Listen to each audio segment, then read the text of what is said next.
Welcome back to Radical and Relevant, where each day we're exploring the wisdom of the Gospels and looking for new, innovative, interesting ways to apply the Gospel to the moments of our day, to the situations of our lives.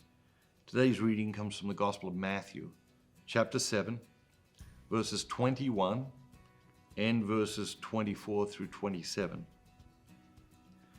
Not everyone who says to me, Lord, Lord, shall enter the kingdom of heaven, but he who does the will of my Father who is in heaven.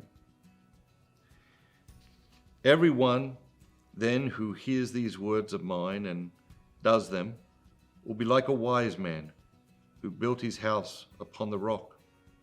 And the rain fell, and the floods came, and the winds blew and beat upon that house, but it did not fall, because it had been founded on the rock. And everyone who hears these words of mine and does not do them will be like a foolish man who built his house upon the sand. And the rain fell, and the floods came, and the winds blew and beat against that house, and it fell, and great was the fall. What jumps out at you today? We've all been the wise man illustrated here, and we've all been the foolish man illustrated here. And it might be helpful today to reflect upon a time when you have acted in the wisdom of the gospel, and a time where you have acted in the foolishness of the world. That might be a helpful reflection today. The reading opens with Jesus saying, not everyone who says to me, Lord, Lord, will enter the kingdom of heaven.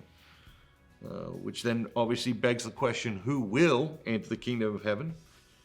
And Jesus answers that question by saying, but he who does the will of my Father who is in heaven. A couple of days ago, we talked about the centurion and his recognition that he was a man under authority, and renewing our recognition that there is an authority that we are under in God. And Jesus points out, to do the will of the Father. Are we actively seeking the will of the Father?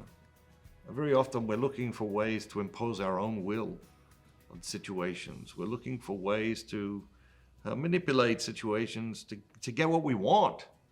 And we all want something in every situation. And Jesus is proposing a radically different paradigm. He's saying, no, don't worry about that. Set that aside. But let's turn to the Father.